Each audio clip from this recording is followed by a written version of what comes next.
Encore ce matin, soyez les bienvenus mesdames et messieurs avec 10-12 le Zénith qui commence. Nous vous souhaitons encore de prendre la belle attitude mais surtout la bonne position de l'endroit où vous êtes. Nous saluons ceux qui dans leur domicile ce matin nous regardent. Nous saluons ceux qui sont bien sûr au bureau et qui nous regardent. Nous saluons également ceux-là qui certainement sur leur smartphone peuvent encore regarder fièrement Equinox Télévision et le programme 10-12 le Zénith qui démarre à l'instant. Comment s'est révélé le Cameroun aujourd'hui ou encore l'Afrique en elle-même? Nous voulons déjà adresser bien sûr à tous les Camerounais qui nous regardent ce matin nos sincères soutiens face aux réalités auxquelles le Cameroun est véritablement confronté. Qu'est-ce qui s'est réellement passé à Buea avec l'assassinat du chef traditionnel baptisé Molingo François Nango qui a été froidement abattu dans sa chaufferie par des hommes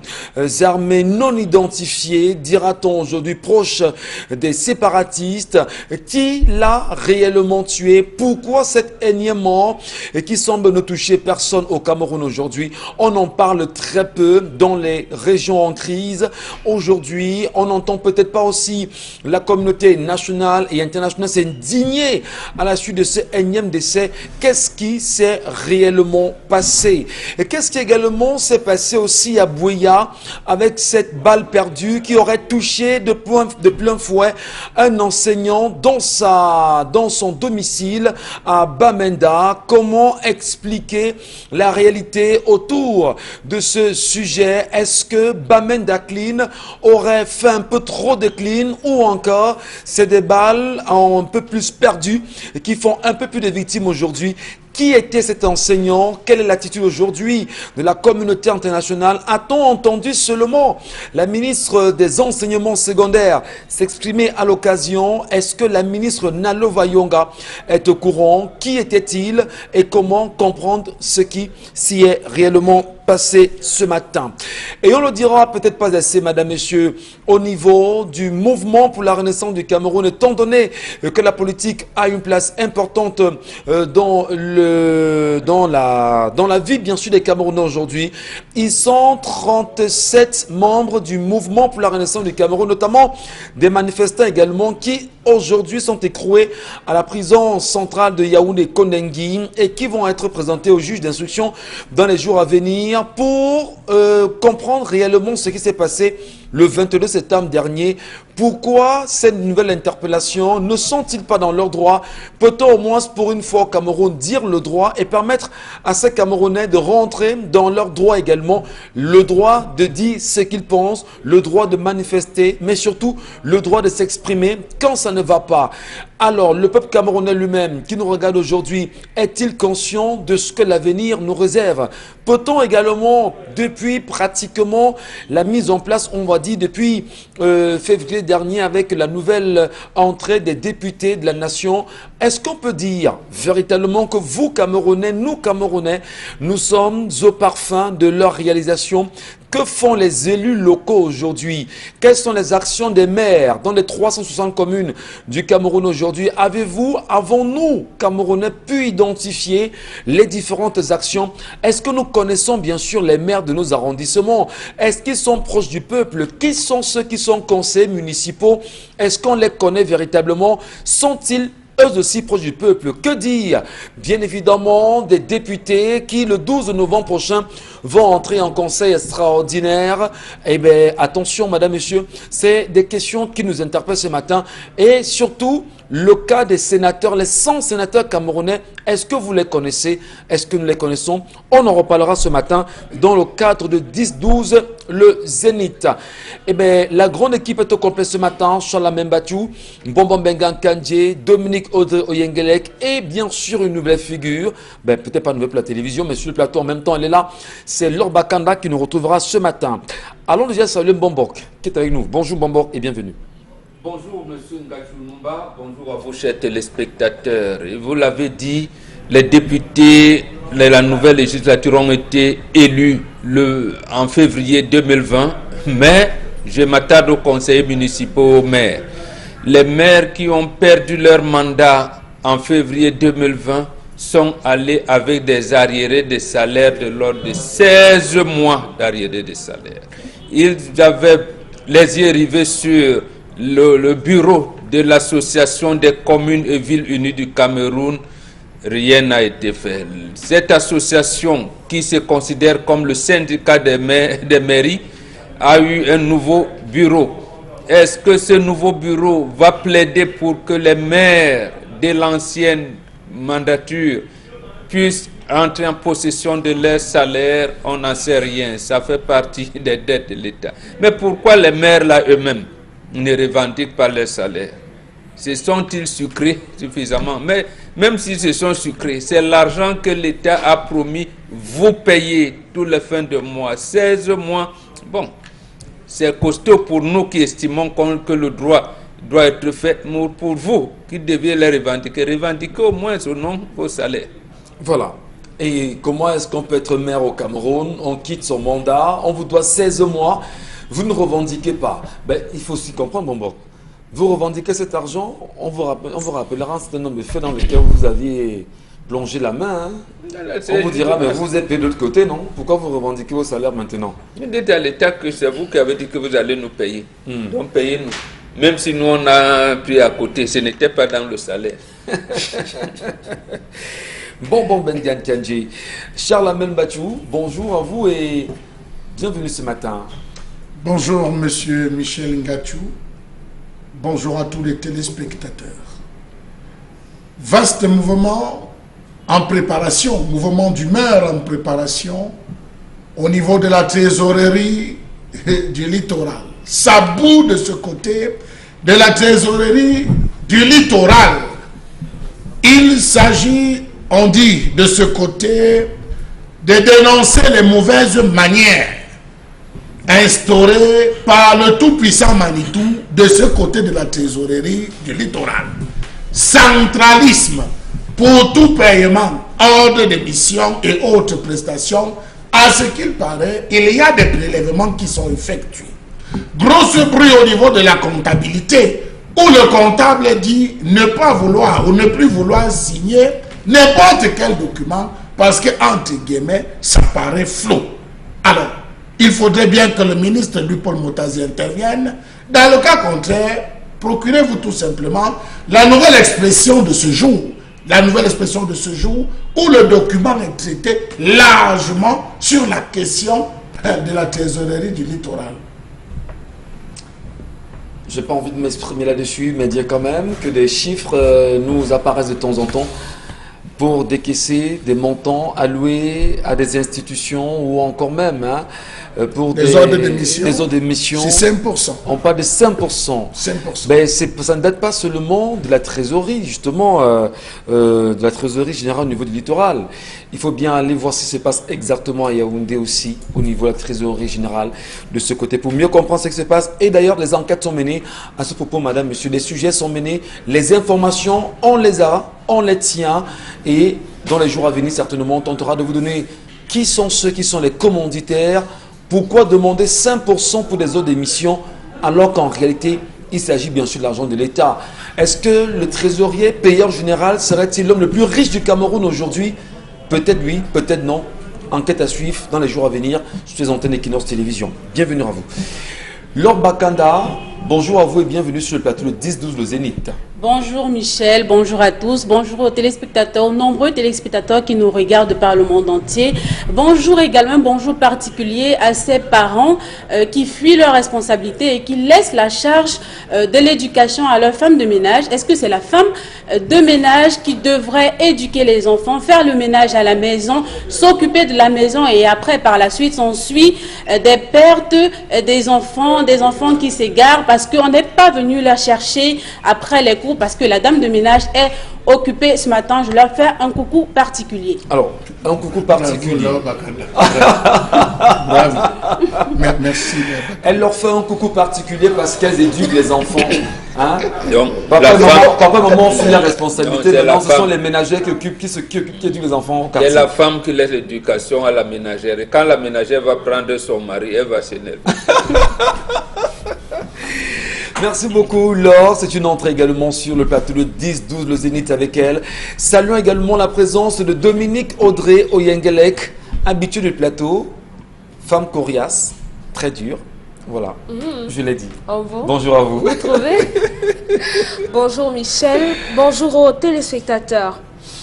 Il y a quelques semaines, sensiblement quelques mois, au début de la rentrée scolaire, j'ai émis des réserves sur comment est-ce que les programmes devaient être organisés, repartis dans nos établissements scolaires avec le système des mi-temps. Aujourd'hui, comme tout bon Camerounais ou bien tous les Camerounais qui sillonnent les villes, les rues pendant la nuit, on voit de plus en plus les élèves en tenue de classe alors qu'il est 20 h. Est-ce que c'est normal? Non. A-t-on évalué les risques auxquels sont exposés ces enfants avec le système de mi-temps? Parce que rendez-vous compte que j'ai été abordée par un parent qui s'est plaint de ce que son enfant est rentré de l'école à 20 h, simplement parce que le professeur est venu faire cours à 17h30. Est-ce que c'est comme ça que les calendriers sont répartis? Au lycée de Bepanda, le professeur d'anglais s'est présenté une seule fois depuis le début de la rentrée scolaire.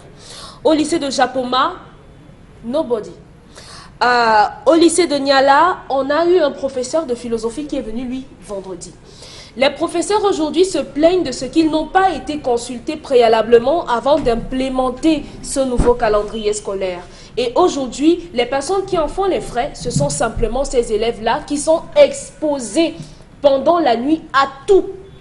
À tout, Madame Nalobayonga, la ministre des Enseignements secondaires. Oui, madame, il y a un sérieux problème. Comment est-ce qu'on va faire pour terminer les cours? Parce que si on part du postulat selon lequel les cours commencent à 7h30 et s'achèvent à 12h30 sensiblement, ça fait qu'on a quoi? Sensiblement 4 heures de cours avec les pauses. Quand on avait la journée pleine, les programmes n'étaient pas achevés. Et aujourd'hui, on a divisé en deux. Comment on va faire pour terminer les programmes? Des questions en même temps qui sont importantes, mesdames et messieurs. Et nous interpellons encore le gouvernement camerounais sur la question effective de l'emploi du temps et de la mi-temps aujourd'hui au Cameroun. Ces enfants, qu'on l'avait très bien dit, qui écument les rues de Douala, des rues des capitales du Cameroun à des heures indues, 20 h quand même, c'est assez grave. Il y en a qui n'ont pas de moyens pour se payer des frais de locomotion pendant la nuit. Oui. Donc ils sont exposés à tout, aux agressions, aux vols, aux viols pour les filles également. Va-t-elle réagir? La ministre des Enseignements secondaires. Merci à vous, madame, messieurs. Vous connaissez les plateformes 10-12 le Zénith sur Facebook, Equinox TV. Pour vous qui nous regardez en live, vos commentaires au sujet qui seront énoncés sur ce plateau, vos appréciations aussi, les commentaires, pourquoi pas. Nous sommes avec vous. Dominique Audrey, l'histoire de ce matin, il s'agit de quoi? Il s'agit d'un problème de famille. Ce sont les deux enfants de ce couple qui se sont rapprochés de nous pour pouvoir exposer la situation qu'ils traversent au quotidien. Donc l'aîné qui a pris la parole est âgé de 24 ans et il a sa petite sœur d'âge sensiblement de 20 ans. Il raconte qu'il y a quelques semaines, ses parents et les enfants, dont les 4, la famille de 4, ont été invités à une cérémonie de dot. Et tout le tralala, tout se passait bien jusqu'à ce que... Une fête. Une fête. Oui, une fête de dot. On dit une fête de dot. C'était une fête? Oui, une fête. Quand nous préparons l'émission, oui, on a eu la fête. Oui, on a eu la fête. J'ai eu peur quand on parlait de dot. Hein. Ah bon? Ouais. Non, n'ayez pas peur puisque je crois que la signification doit être particulière si on ne mentionne pas que c'était la dot. Voilà. En tout cas, Père Mambok et Charamel vont vous aussi, pourquoi pas, vont traduire. Donc, pendant cette fête, cette célébration avec les différents convives, cette cérémonie-là, on a ouvert le buffet. Et au moment d'ouvrir le buffet, le père de dire à sa famille, sa femme et ses 2 enfants, rappelez-vous, je vous ai toujours dit, les femmes et les enfants ne mangent pas certaines viandes. Entendez par là le pangolin, la tortue et le gésier. C'est ce que le garçon a mentionné dans son mail. Donc, et ils ont dit, ok papa, on a compris, puisque de toute façon, on n'a jamais consommé ça. Oui, mais sauf que la mère des enfants est allée se servir, et en se servant, elle a pris un gros morceau de pangolin. Sous le regard médusé de son mari, qui lui a intimé l'ordre de retourner avec ce morceau de viande au niveau du buffet. Mais cette dernière s'est entêtée et elle s'est empiffrée de sa viande. Au moment de rentrer à la maison, la grosse dispute éclate parce que le père n'était plus bien à cause de cet affront de sa femme. Et à la maison, depuis, le climat n'était plus bien, les chamailles, les gronderies, lui dit vraiment, tu as transgressé les traditions bantoues, tu m'as méprisé, tu m'as manqué de respect, nanani, nana, le blabla. Donc, ensuite, un jour, alors qu'il y avait une autre dispute à propos de ce sujet, il a tapé sa femme. Après avoir tapé celle-ci, elle a plié bagage et elle est allée s'installer chez sa sœur. Aujourd'hui, ses enfants disent qu'ils ne sont pas bien. Ils ne sont pas bien, ils estiment que c'est une histoire banale et que leur mère devrait rentrer à la maison parce qu'ils sont malheureux sans elle. Donc maman est partie parce que... On l'a tapé. On l'a tapé parce qu'elle a mangé par Non, parce qu'on l'a tapé, c'est pour ça. C'est pour ça qu'elle est partie, monsieur. On l'a tapé qui le mariage. On l'a tapé qui le mariage. Ça On l'a dépend de tapé la dans façon son dont on l'a tapé. Hein? Ça dépend de comment est-ce qu'on l'a tapé. Si tu tapes une femme au point ou de la traîner par les cheveux, peut-être traîner par la peau. Oui, tu lui donnes les coups de poing. Elle va pas rester en même temps. Alors justement, Laure Bakana, puisque vous avez la parole justement, qu'est-ce qui peut justifier que votre mari vous dise que traditionnellement, il y a des viandes qui ne doivent pas être mangées parce qu'en fait, nous, on a nos us et coutumes, et vous, madame, connaissant cela, vous entêtez et vous créez un affront avec votre époux. N'est-ce pas du mépris? On ne va pas dire du mépris, peut-être la gourmandise de la part de la femme et de l'homme aussi. Parce qu'il y a beaucoup de traditions chez nous qui disaient qu'il ne faut pas manger le pangolin, une femme enceinte ne peut pas manger le serpent, les enfants, les jeunes filles ne devraient pas manger le gésier, parce que si tu consommes le gésier, tu vas être frivole quand tu seras plus jeune et autres et tout. Moi, je crois que ce sont des traditions qu'il faut, je ne sais pas si je vais dire bannir, mais... ce sont nos traditions, c'est vrai. Je vous en prie, peut-être qu'elle aurait... parce que Laure s'exprime, parce qu'elle donne son point de vue. Si vous vous reconnaissez dans ce qu'elle dit... Mangeuse de gésier. Oui, on demandait aux jeunes filles de ne pas manger le gésier. Je crois que c'est connu dans nos familles, dans nos différentes familles. Moi particulièrement, quand ma mère faisait du poulet, le gésier était réservé à mon père. Nous, on n'avait pas droit au gésier. Ouais. Moi, une fois, ma nièce, elle a fait la bêtise de cuisiner. Et puis, pendant la cuisson, pendant que le poulet, elle a mangé le gésier. Et quand ma mère rentrait, maman a constaté qu'il n'y avait pas de gésier. Elle a fait tout un problème que voilà, la jeune fille ne devrait pas manger le gésier. Le gésier est réservé au père. Mais sauf que maintenant, le gésier, il est vendu en kilo. Le gésier se mange, il est fait en brochette, il est vendu dans les poissonneries et puis autres et tout. Les gens mangent et puis rien ne suit. Moi, je crois que c'était la gourmandise de la part de nos parents. Peut-être qu'il y avait certaines traditions qu'il fallait aussi respecter, je ne sais pas. Je crois aussi que dans les traditions bamléké, par exemple, il y a certaines choses qu'il ne faut pas faire. Par exemple, je prends le cas des jumeaux. Oui.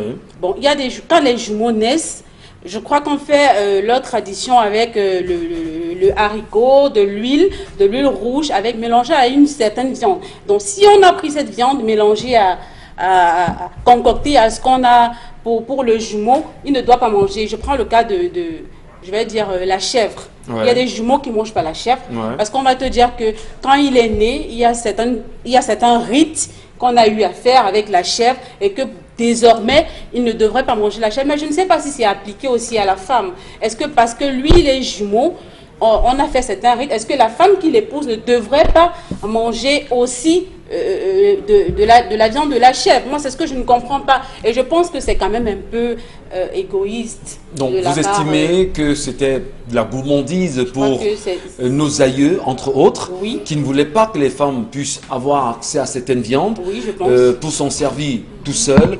Et à côté quand même, lorsque la femme... Parce qu'en réalité, elle a tenu tête à son mari. Ceci a créé d'autres situations. Au point où celui-ci a porté la main sur son épouse, elle a choisi de quitter la maison. Est-ce la bonne solution? La solution, c'était... pas forcément la bonne solution, parce que quitter le foyer, ce n'est pas parce que l'herbe n'est pas plus verte ailleurs, c'est pas en quittant son foyer, en allant retrouver autre chose que voilà, ce sera mieux là-bas. Peut-être qu'elle est partie pour une semaine, si elle était partie pour une semaine ou deux, on aurait compris. Mais si la femme est définitivement partie de la maison, de son foyer, ça veut dire que peut-être que c'était récurrent, peut-être que son mari avait l'habitude de la frapper et c'est la goutte d'eau qui a débordé le vase. Est-ce qu'elle n'avait pas des intentions déjà de partir? Non, du tout. Moi, pour ma part, je ne pense pas. Mais les enfants demandent justement qu'il faudrait que maman revienne avant parce qu'ils sont malheureux. Mais les Est-ce qu'il y a mamans- une chance, est-ce qu'il y a une chance qu'elle revienne à la maison C'est facilement? possible. C'est possible pour les enfants parce que les femmes ont l'habitude de rentrer par amour pour leurs enfants. Mais maintenant, si toi tu es très mal dans ton foyer, tu vis mal ton foyer, tu vas pas mourir parce que tu as fait des enfants aussi, Michel. Ben, je veux comprendre, Dominique Audrey, sur la question. Lorsque votre mari vous dit, Madame, respectez nos us et coutumes, qu'est-ce qui peut expliquer qu'une femme se mette en marge, j'ai envie de dire, d'une injonction de son époux? J'aime pas le mot injonction. J'aime pas ça. Il faut pas dire injonction. Ce n'est pas votre subalterne. Ce n'est pas votre employé. Vous ne pouvez pas parler à l'enfant de quelqu'un comme si c'était votre marchepied. On veut pas Votre c'est votre mari femme, vous c'est votre donne femme là. une injonction. Oui, votre mari vous donne une injonction Vous ne parce trouvez qu'il pas que vous a c'est épousé, péjoratif de dire il vous a injonction? épousé, on vous Quand- a doté Si vous m'avez et on vous donne une épousé, injonction pour que les on choses de- se passent bien. On devient complémentaire, Michel. Oui, ça aussi c'est vrai. Donc, ne dites pas, quand vous dites injonction, ça prête à confusion, ça incite même à la rébellion un peu. Oui. Ouais. Bon, maintenant, moi je suis d'accord avec Laure. Hein. À un moment, oui, le mari a toujours dit ne pas manger, ne mangeons pas, ne mange pas, ne mange pas. Mais certainement, dans son entourage, il y a des gens qui en consomment, qui la consomment, mais ça ne fait rien. Et elle s'est dit, pourquoi ne pas essayer aujourd'hui? Qu'est-ce que ça va me faire? Bon, moi, en grandissant, on me disait plutôt que les femmes d'un certain âge peuvent manger, mais les plus jeunes, non. N'en peuvent pas. Ouais. Voilà, parce que elle a déjà fini d'accoucher, donc elle peut consommer ce qu'elle veut. Elle est déjà au seuil Du départ. elle est partante déjà. Oui. En grandissant, ma grand-mère dit que leurs parents, quand ils faisaient le poulet, on leur disait que les enfants n'avaient droit qu'aux pattes de poulet. Parce que les autres morceaux, vous voyez comment la mesquinerie. C'était méchant de faire ça, de dire ça. Ouais. Parce que justement, il n'y avait rien, on voulait simplement garder les bonnes parties. Pour les aînés, non, ce mari a été un peu excessif. Un peu excessif. À un moment, on a envie de briser un peu les codes.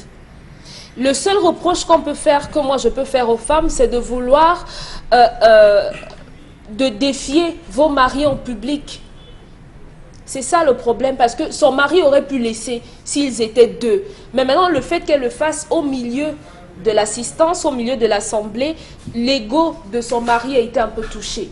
Conséquence, il est obligé de faire genre, oh c'est moi l'homme ici, c'est moi l'homme ici. S'ils étaient simplement deux, ça devait passer. Donc aux femmes, vraiment, oui, vous avez des revendications, mais parfois la mettre en veilleuse lorsque vous êtes en public, parce que les hommes ne supportent pas le manque de respect en public. Si vous êtes deux, vous pouvez même lui donner toutes les baffles que vous voulez, vous pouvez lui faire tout ce que vous voulez.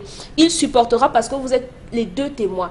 Bon, oui, elle peut. Vous semblez vouloir nous dire que l'homme est le sexe faible dans Non. un couple.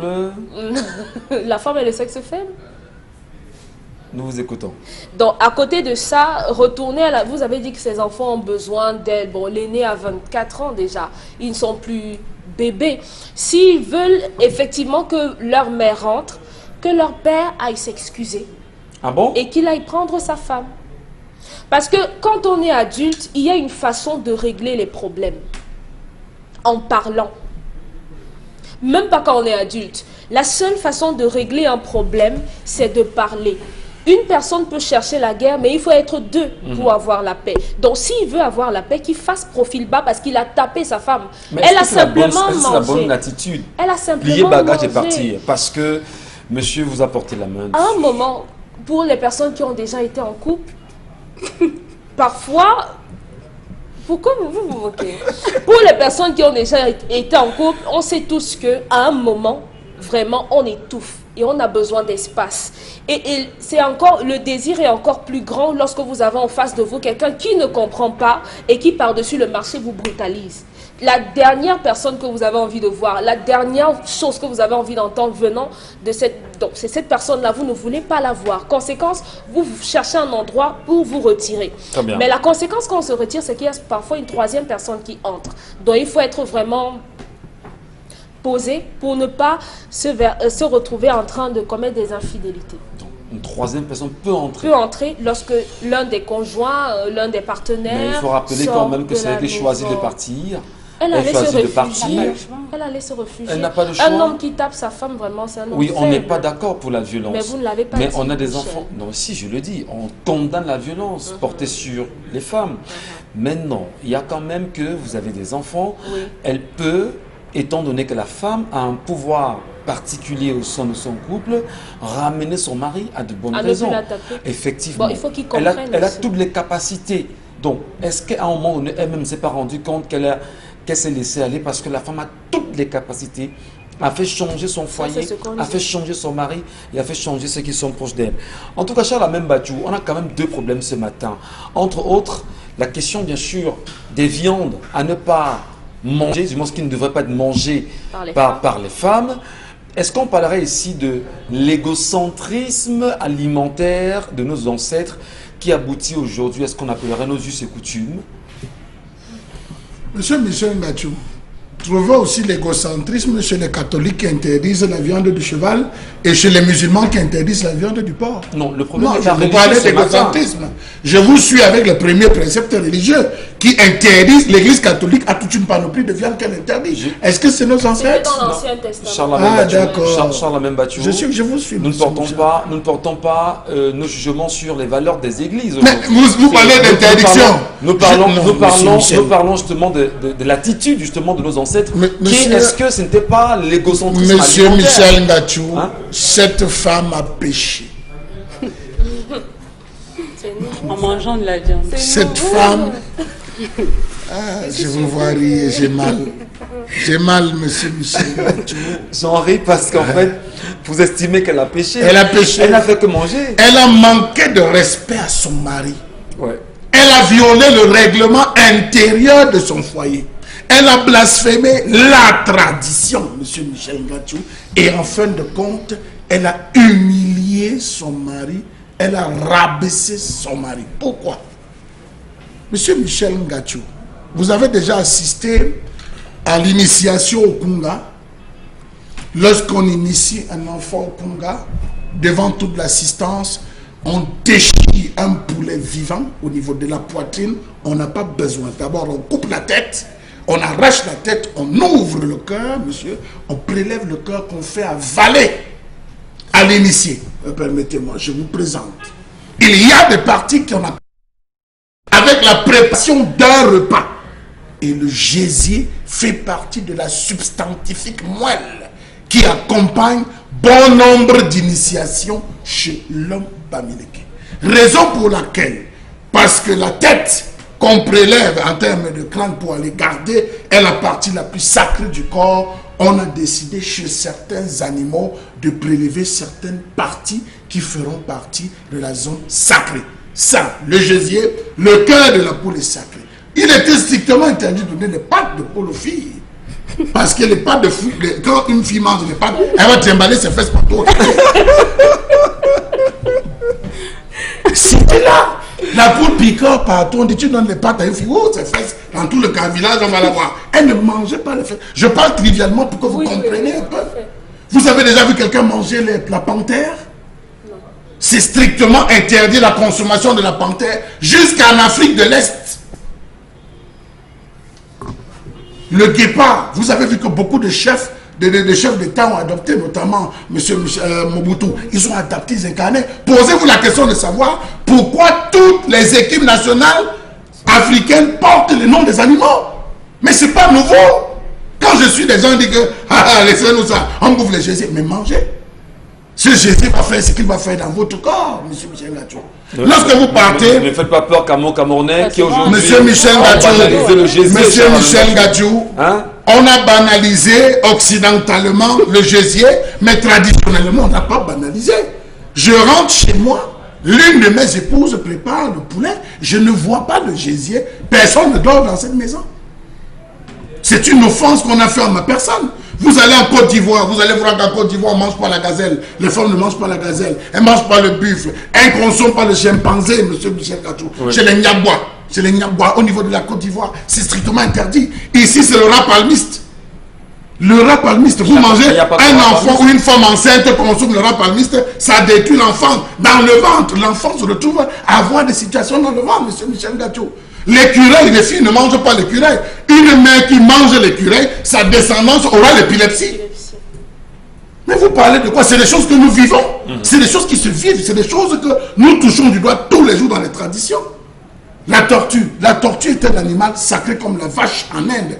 Vous voyez les vaches se baladent, on ne touche pas la vache. C'est un animal sacré. Pareil pour les singes, une espèce de catégorie de singes. Ils estiment là-bas en Inde que c'est venu. Il y a des initiés qui peuvent se permettre, pour des rituels précis, la consommation de ces animaux. Oui. Chez les bêtis, le garçon ne mange pas le serpent, la vipère, n'importe comment. Pour qu'il mange, il va s'asseoir à même le sol le jour que son père va estimer qu'il atteint l'âge. Et c'est son père qui va prélever un morceau de vipère ou de bois et qui mettra. C'est une initiation à l'enfant de comment consommer. Il fallait respecter le sacré. Parce que les gens avaient tendance à chasser n'importe comment les animaux. Il fallait respecter, réguler les temps de chasse, réguler et dire à la femme, cette partie elle est la tienne, l'autre ça nous concerne parce que nous sommes tous des initiés en tant que chef de famille. Donc cette femme a littéralement péché. Et je parie que c'est les membres de sa famille. Elle n'est pas partie de son propre chef. C'est les membres de sa famille qui l'ont dit qu'à l'heure actuelle, tu connais ton mari, il est attaché aux valeurs traditionnelles. Cette affaire que tu crois être banale ne va pas passer inaperçue. Éloigne-toi le temps qu'on trouve à concilier cela. Et je peux vous rassurer qu'elle va apporter suffisamment de gésier à son mari, pas le gésier de la route, le gésier des poulets du village. C'est une faute et vous devez le savoir, je termine là. Quand vous sortez avec votre mari, quand il vous regarde, vous connaissez le regard de colère, vous connaissez le regard de la bagarre, vous connaissez le regard de la douceur. Si elle ne connaît pas le regard de son mari... Charles Amembachou, ce matin, sacré en même temps. Allez, comment vous comprenez cette histoire, vous aussi, Africains qui nous regardez? Vous avez des plateformes pour ceux qui nous regardent sur 10-12 le Zénith, enfin sur Equinox Télévision, parce que nous sommes également sur Facebook.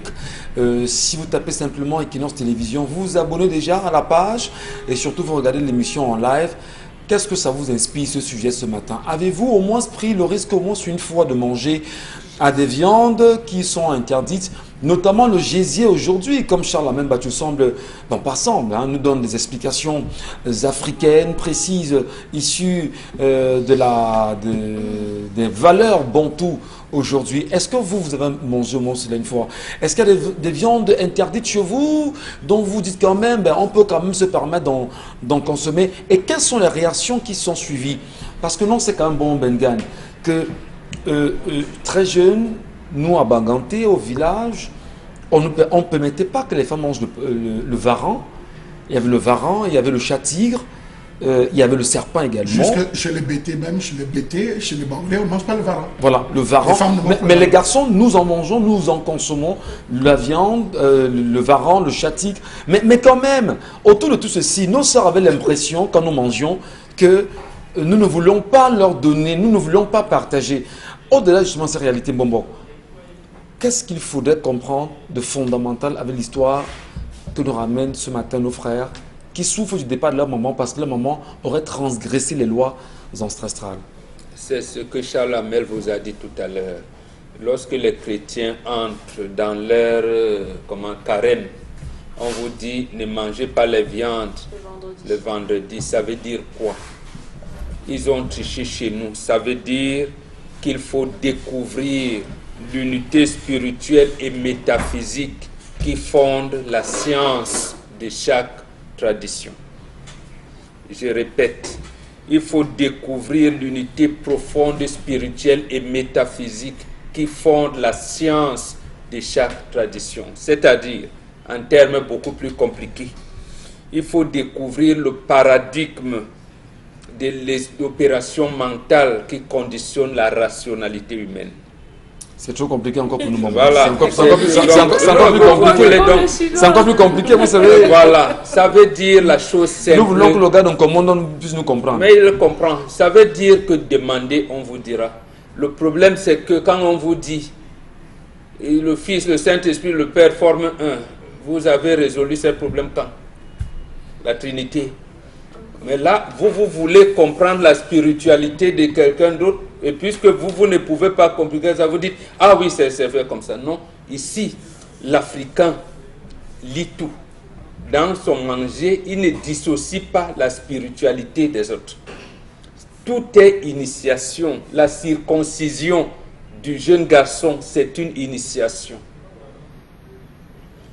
La fille qui commence à avoir les seins qui poussent, c'est menstrues, c'est une initiation. On l'initie. Tu deviens déjà une femme. Vous banalisez tout. Effectivement, banalisons. À ce moment-là, y compris le respect qu'une femme doit à son mari, oubliant préalablement que quand on se marie, on change de nom. On devient Madame Gachou. Pourquoi la femme accepte-t-elle de devenir Madame Gachou? Elle a commencé à y mettre son nom, Madame Gachou, épouse-t-elle.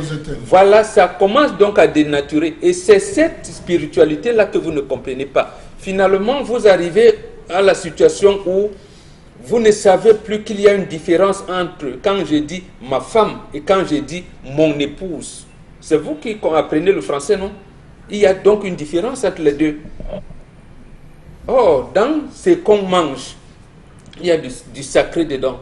Il y a des cercles initiatiques où des animaux représentent quelque chose. Moi, par exemple, si on tue la chèvre, quelque part, j'ai des parties de la chèvre que je mange. Maintenant, comme lorsqu'on est entre les initiés, j'ai une partie que je prends, je ne touche pas les autres. Ça ne, oui, absolument. Parce il y a que des parties, parce qu'il y a d'initiation. Mais maintenant, il y a certains rites où quand on tue un truc, on ne peut pas. En fait, on interdisait pourquoi? Parce qu'on ne vulgarise pas le sacré. Vous pouvez, ce n'est pas qu'on disait, vous ne mangez jamais ça que c'était admis. D'abord, les enfants mangeaient les cuisses de poulet. On l'appelait ça les pilons. On donne un truc à un enfant. Et le père, il a la tête, il a le gésier, il a les pattes.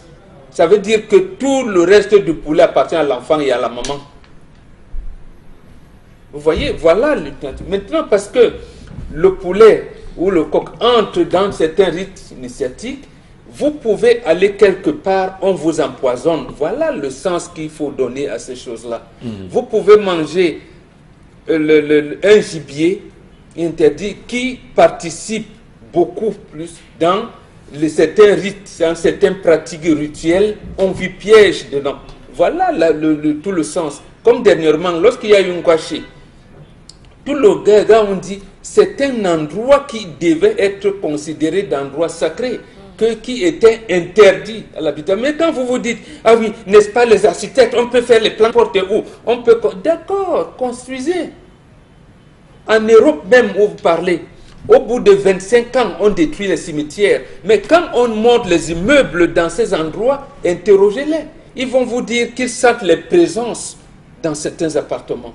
Précisément, les esprits sont morts. On a enlevé les cimetières, n'est-ce pas, ils sont morts. Les morts sont morts. Mais qu'est-ce qui amène donc la présence? Quand vous venez prendre un appartement dans un endroit où il y avait un cimetière, ces gens, ils vont où? Donc, tout est spirituel en Afrique. Ce n'est pas, comme vous dites, il n'y a jamais de gourmandise, de tout. C'est pour ça que j'ai pris l'exemple du poulet. Merci, mon bébé. Donc, lui, quand le papa prend le gésier, il prend la tête et les pattes.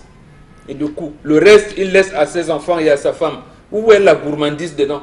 Justement, c'est une manière de dire aux enfants, il peut arriver que vous participiez à une classe initiatique demain. Il y a donc un type de comportement à voir. C'est parce que justement, dans la vie, comme dit le caméléon, je termine par là, et c'est Amadou Ampatemba qui le disait, le caméléon a ses yeux qui tournent partout. C'est pour voir tout de suite. Et donc, quand il met la patte, il accroche toujours sa queue. Parce que si la branche de suite se casse, il va s'accrocher à la queue. C'est ça l'Africain. L'Africain ne va pas, contrairement à ce qu'on vous dit, il ne va pas, il sait là où il va. Merci beaucoup, Bonbon Bengan. Merci à vous, madame, messieurs, de comprendre le sens des mots, le sens des traditions, mais surtout de respecter les us et coutumes qui sont les nôtres, parce que nous sommes fiers d'être africains.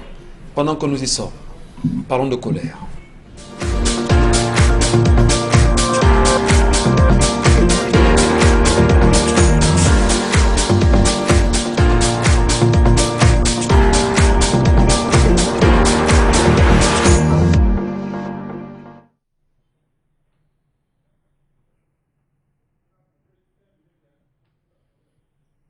Je m'interroge ce jour sur la question de la réforme du système électoral dans ce pays.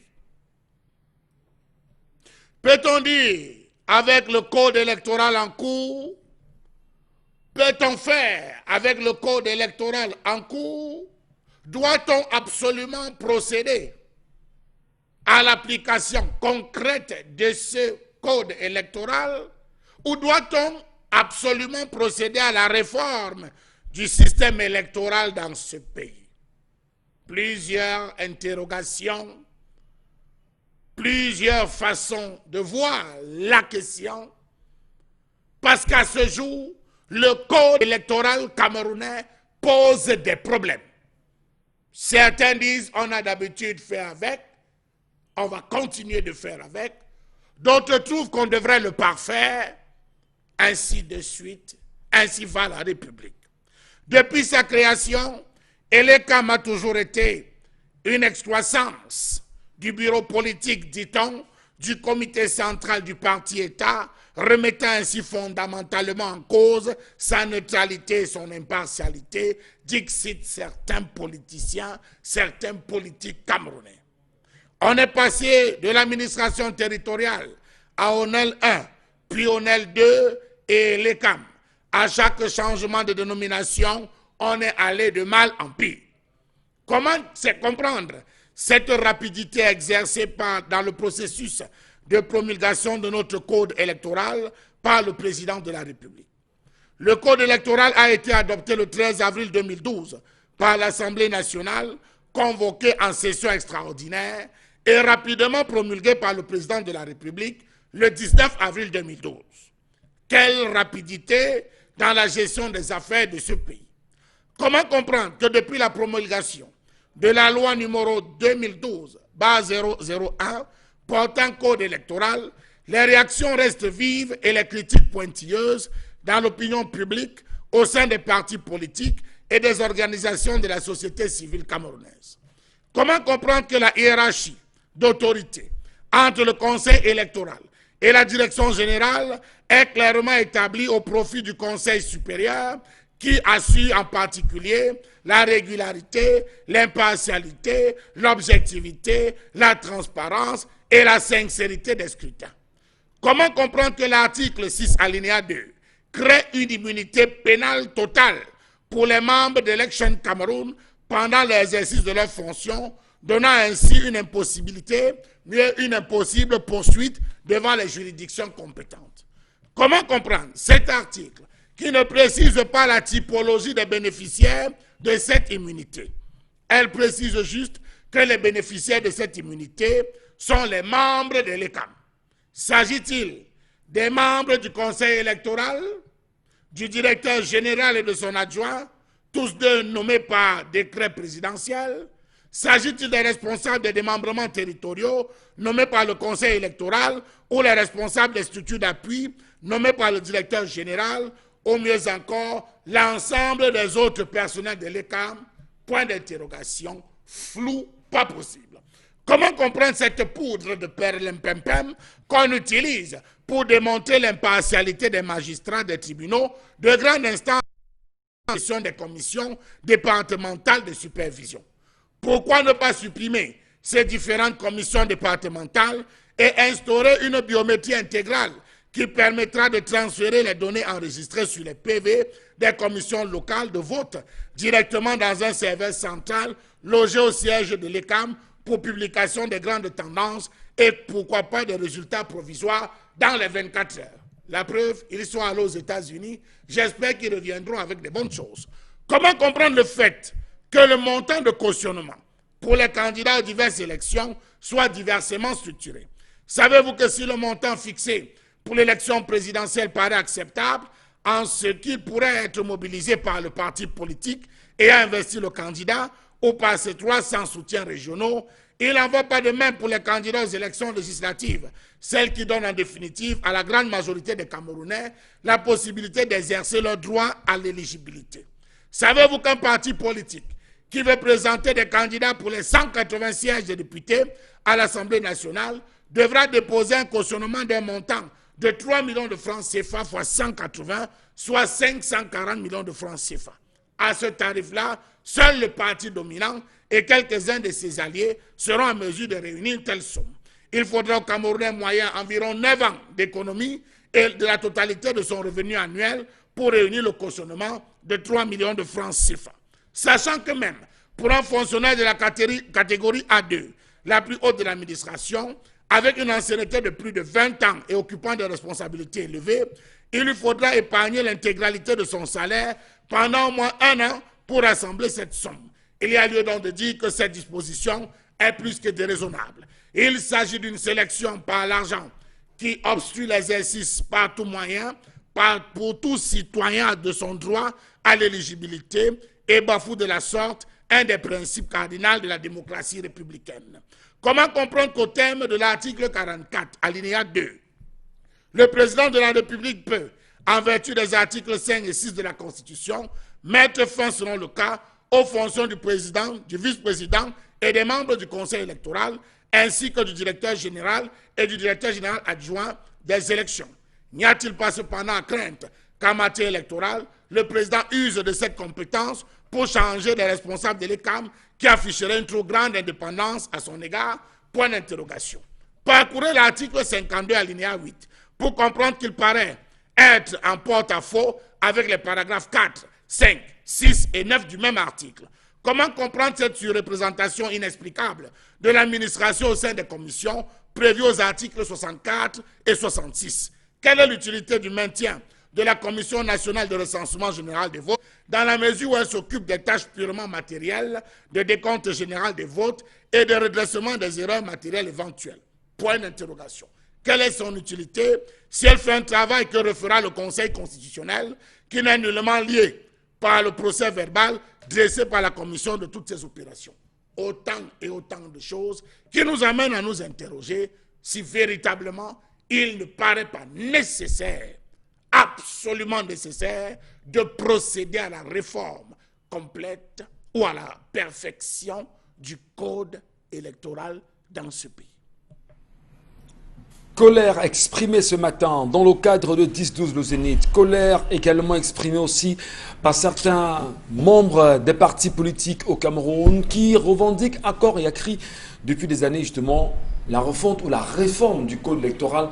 D'aucuns vont même plus loin, Bonbon Bengan, ils parlent de la révision consensuelle du système électoral aujourd'hui. Question, peut-on et doit-on faire confiance à l'ECAM? Non. On ne doit pas faire confiance à l'ECAM. On ne peut même pas faire confiance à l'ECAM. Vous dites code électoral consensuel. Pourquoi on parle de consensus? Justement, on parle de consensus parce que, contrairement aux pays sérieux, la loi au Cameroun ne régule pas les rapports sociaux. Or, la loi doit réguler les rapports sociaux. C'est-à-dire que la loi est impersonnelle. Ici, on parle de l'ECAM, mais l'ECAM n'est pas la commission qui organise les élections au Cameroun, c'est faux. Et l'ECAM, son travail se limite au centre de vote, là où vous appelez le bureau de vote. Sorti de là, on a donc fait un rafistolage pour que les procès-verbaux puissent subir des modifications éventuelles en dehors de l'ECAM. Voilà comment ça se fait.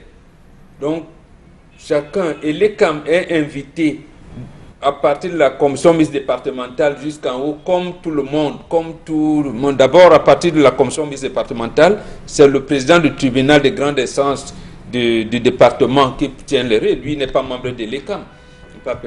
Et même quand on vient à l'ECAM, les membres du conseil qui prêtent serment n'ont rien à voir avec les opérations des élections. Donc, en principe, les gens qui devraient prêter serment, c'est le directeur et son adjoint. C'est eux qui ont la charge des opérations. Eux ne prêtent pas serment. Mais Charles, même Mathieu, tout à l'heure, sa colère a évoqué un article là où il y aurait quelques-uns qui ne peuvent pas être poursuivis par la justice. Je peux me tromper, mais finalement, si on ne peut pas poursuivre des personnes impliquées dans l'organisation d'une élection ou des élections au Cameroun de façon crédible... L'article 6, alinéa 2. Qui dit, vous nous rappelez? Une immunité pénale totale pour les membres d'Election Cameroun pendant l'exercice de leurs fonctions. Voilà. Alors, quel que soit ce qui se passe, est-ce que ce n'est pas la preuve qu'on a tellement encadré l'ECAM pour qu'une fois, même s'il y a des manquements, on ne peut pas vous poursuivre, même si vous êtes impliqué dans une éventuelle fraude. Oui, oui, mais absolument, absolument. Mais c'était justement pour préserver l'élection du président de la République en fonction et ses camarades pour des élections qui concernent, j'allais dire la base, les élections de proximité. D'abord, il y a une disposition, je pense, c'est l'article 119, qui dit que le président de la République ne doit pas assumer une fonction professionnelle ou truc élective. L'actuel président de la République, il est président du RDPC. Il ne devrait pas. Il devrait démissionner de président. Et les CAM, si c'était vraiment une loi impersonnelle, on devait invalider sa candidature. C'est simple, on devait invalider sa candidature. Tout simplement. Et les CAM se limitent au niveau des bureaux de vote. Le reste, peut-être à la commission communale, peut-être. Parce que même à la commission communale, c'est juste pour dire que, d'abord là, il n'y a aucune opération. Pour dire, bon, l'arrondissement de Douala premier à 800 bureaux de vote. Est-ce que tous les patients là, on fait, c'est tout. Il n'a rien apprécié. En tout cas, on en reparle dans un instant, mesdames et messieurs. Merci de rester des nôtres. Et vous le savez, chez nous aussi, quelquefois des pauses. Bon retour à vous, mesdames et messieurs, merci de rester des nôtres. 10-12, le Zénith se poursuit encore et vous êtes comme chaque matin très nombreux à nous regarder et à nous faire confiance. Nous voulons bien évidemment ce matin vous le dire que c'est également un moment important pour la nation camerounaise et l'armée camerounaise qui se déploie dans les zones en crise aujourd'hui pour le conflit armé qui est en train de se tenir de ce côté-là. Et on l'a bien vu, le ministre de la Défense, vous voulez, le ministre délégué à la présidence chargée de la Défense, monsieur Joseph Bétier-Somon, qui était dans cette partie du Cameroun hier et qui en ce moment est à Douala et qui devrait, dans les minutes qui suivent, donner un point de presse ici même dans le littoral. Il est important de dire exactement aux Camerounais quelle est la situation qui prévaut de ce côté et les accusations qui sont portées bien sûr sur l'armée camerounaise aujourd'hui. Mais on va quand même le dire qu'on a pu filtrer hier une assertion du ministre délégué à la présidence de la République chargée de la Défense qui faisait savoir qu'ici on a arrêté, on a mis la main sur quelques assaillants à la suite du massacre de Kumba. Mais 3 sur 9. 3 sur 9. Donc, maintenant, pourquoi la question est censée, c'est pourquoi commencer à en parler maintenant sans avoir restitué le rapport d'enquête? Il faut qu'il y ait un rapport d'enquête qui puisse justement crédibiliser tout ce qui vient de l'État du Cameroun et tout ce qui est dit. Quand on sait effectivement que Ngarbout a eu un rapport d'enquête et c'est à l'issue justement de ce rapport que les choses se sont dites. Pourquoi rapidement aller et dire aux Camerounais on a mis la main sur X ou sur Y? On attend bien sûr le rapport d'enquête, monsieur le ministre de la Défense. Allez, poursuivons ce matin avec cette question portée sur Elecam et sa crédibilité effectivement. Charles Amembatou nous en faisait d'ailleurs l'écho à un moment avec la colère exprimée ce matin. Et Mbombo Mbengan semblait à travers des dispositions nous montrer également cette collision, si vous voulez, incestueuse entre le parti au pouvoir et Elecam aujourd'hui. Mbombo, juste pour chuter, vous le disiez à l'instant, qu'il faut donc se méfier d'Elecam. Oui, tout à fait. Et il le dit des choses. Charles Amel fait état de ce qu'ils ont été invités aux États-Unis. C'était pour faire quoi? Nous n'avons pas le même système électoral.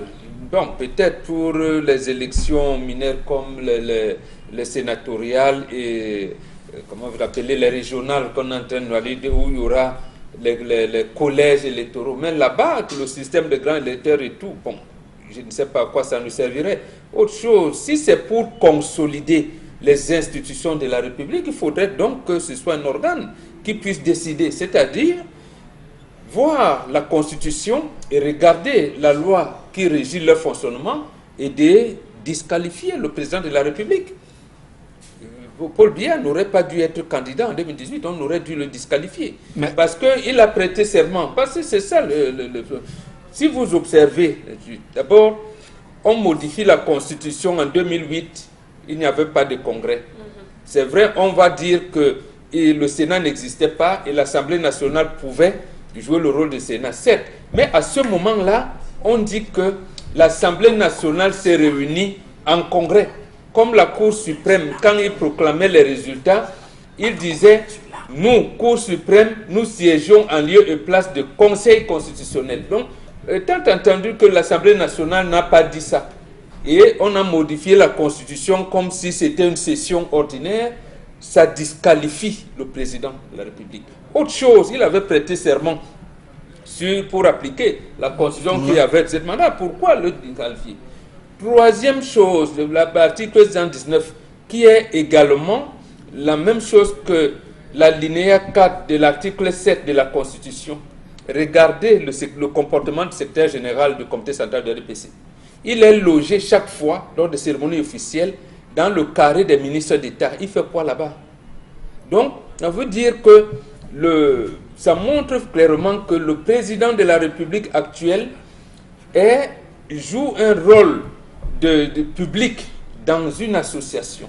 Donc, il ne devrait pas être candidat. Est-ce que l'ECAM a donc la possibilité? Non. C'est pour ça qu'on a limité son action simplement au niveau des bureaux de vote.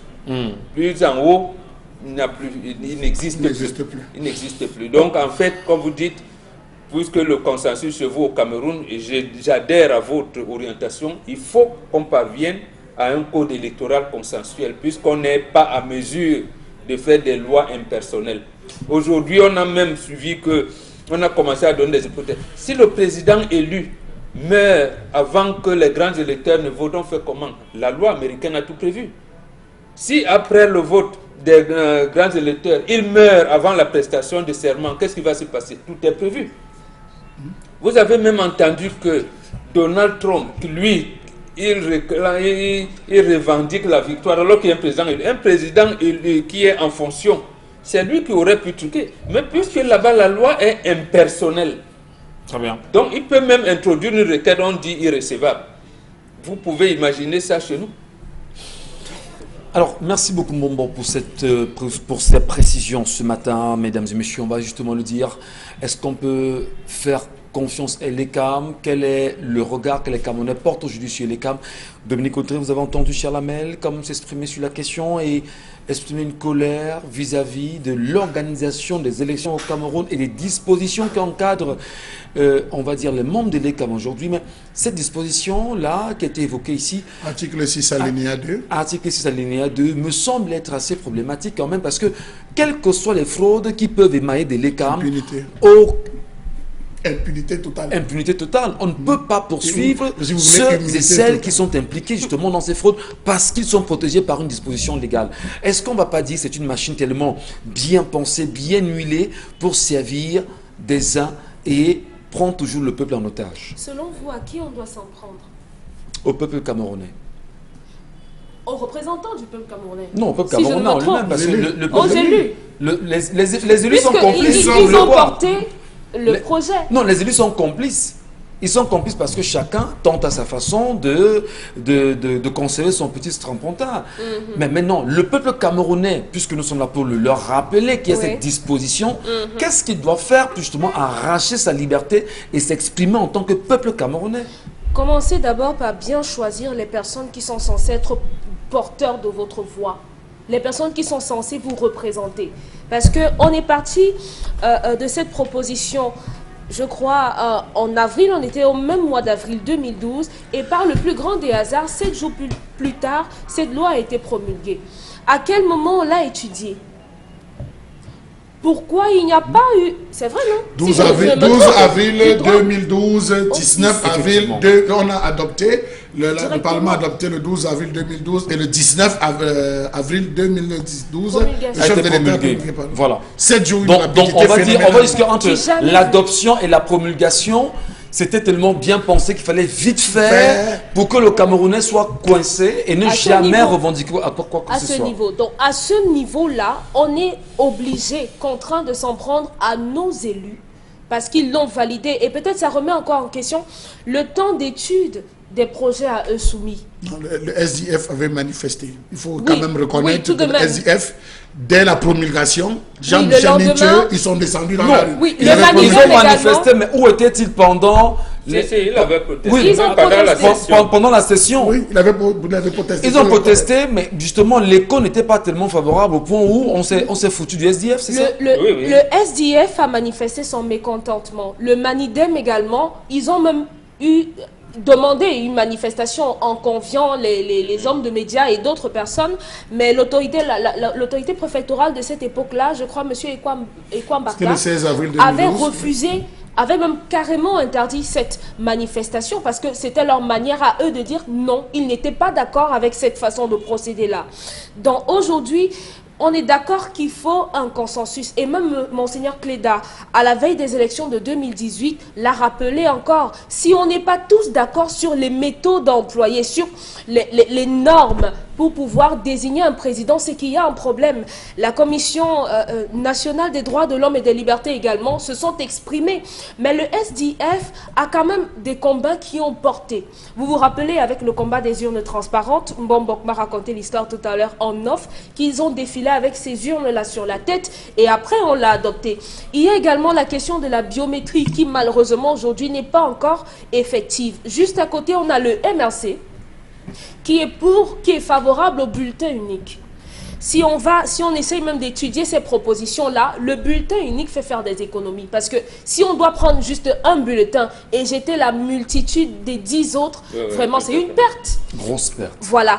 On pourrait partir sur le postulat que les bulletins des élections seraient un format A4 en couleur avec les têtes des personnes qu'on voudrait avoir et avec une case sur lesquelles cocher. La question de l'âge du vote également est problématique parce que si à 18 ans on ne peut pas voter, mais à 18 ans on peut aller sur un champ de guerre, également c'est un autre problème. Et le MRC et plein d'autres partis également sont pour que le vote puisse se faire à 18 ans et que ce soit même obligatoire. Elle est quand même allée aux États-Unis et aux États-Unis c'est à partir de 18 ans qu'on commence à voter. Mais ce code électoral qui se veut, cette révision consensuelle de ce code électoral devrait se faire. Est-ce que ça devrait se faire uniquement par les partis politiques? Que non. C'est toute la République qui devait s'asseoir et y réfléchir. Ça doit être ouvert. On doit avoir des personnes qui vont porter la voix puisqu'on ne va pas auditer tous les Camerounais. On doit partir de petites réunions, de petites concertations et après on aura des personnes qui pourront porter nos voix. Mais qu'est-ce qui vous garantirait que même si on parle de petites concertations, de petites rencontres, il n'y a pas déjà un code électoral pensé, comme ça a été le cas le grand dialogue national, on vous a dit, faites un grand dialogue national, on a vu les gouverneurs se concerter, etc., un peu de partout, mais le projet était déjà pensé et il fallait simplement l'acter. Vous ne pensez pas que c'est sur des entourloupes qu'il faudrait justement, dont il faudrait se méfier? Comment on peut faire?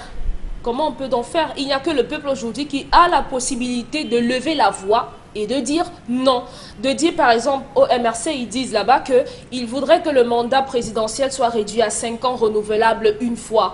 Qu'on puisse avoir un vice-président, un colistier, qui soit un anglophone, soit le président anglophone, soit francophone. Donc on doit avoir à la tête du pays les deux institutions, les deux partis représentés.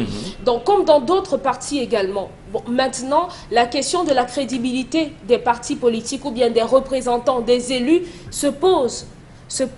Comment donc on va faire pour se départir de ceux qui, d'une certaine façon, ont trompé, ont déchu les personnes qui leur ont donné le pouvoir? Là encore, c'est une masse à faire. Alors, Laure Bakanda, quand même, il faut qu'on s'entende. Aujourd'hui, est-ce que vous avez au moins une idée, vous appréciez quand même, vous aussi en tant que Camerounaise, en tant que citoyenne, l'action menée aujourd'hui par l'ECAM, quel regard vous y jetez-vous? Moi, si je me fie seulement à ce qui se passe sur les débats télévisés entre les différents partis politiques, on va voir que l'ECAM a eu beaucoup de manquements, donc il n'y a pas eu d'avancée. Il y a d'autres partis politiques qui pensent que l'ECAM a eu des avancées à partir de 2012 jusqu'à 2020, donc 8 ans après, qu'il y a eu certaines avancées, mais d'autres partis politiques stipulent que ce n'est pas le cas et qu'il y a eu beaucoup de légèreté de leur part, ils n'ont pas étendu leurs tentacules et qu'il y a eu beaucoup de faiblesses qui sont restés impunis.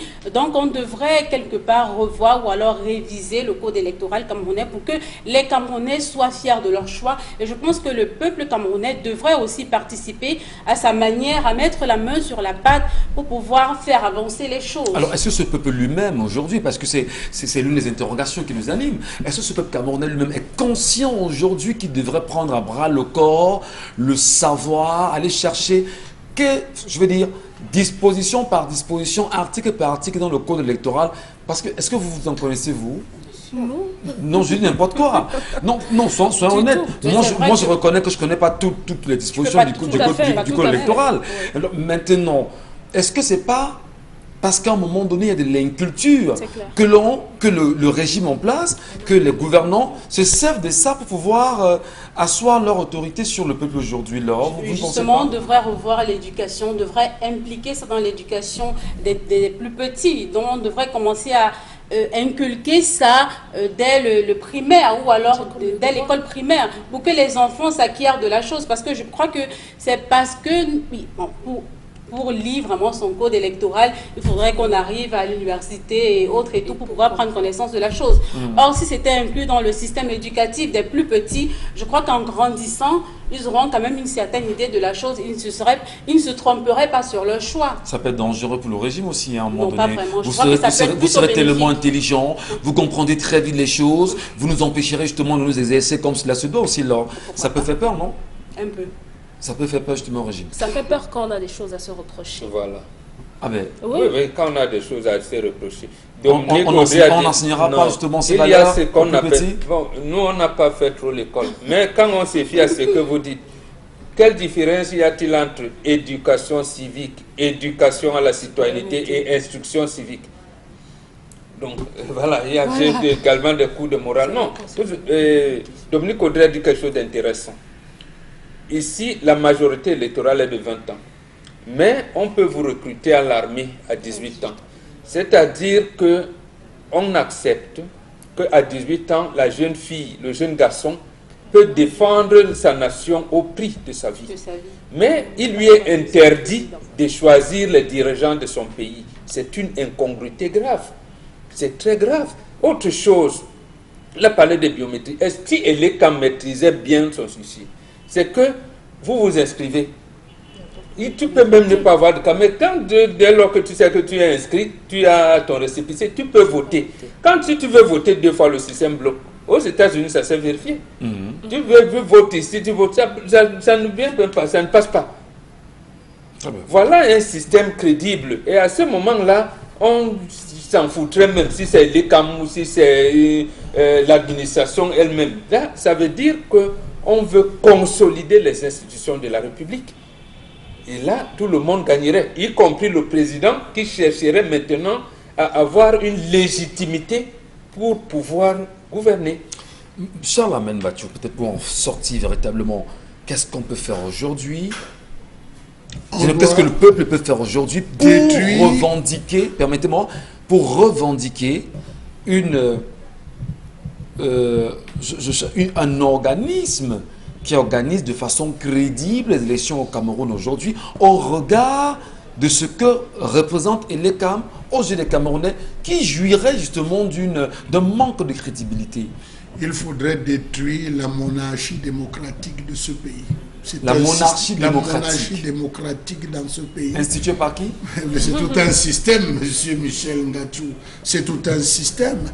Quand vous voyez ces lois, ces articles qui sont, bien n'est-ce pas, contenus dans le code électoral, vous vous rendez compte qu'on trouve des parades, des temps, des expressions, des virgules et des points qui nous permettent de jongler, des tournures langagières pour pouvoir, monsieur Michel Ngachou, vous donner l'impression que vous avez la chèvre et la corde.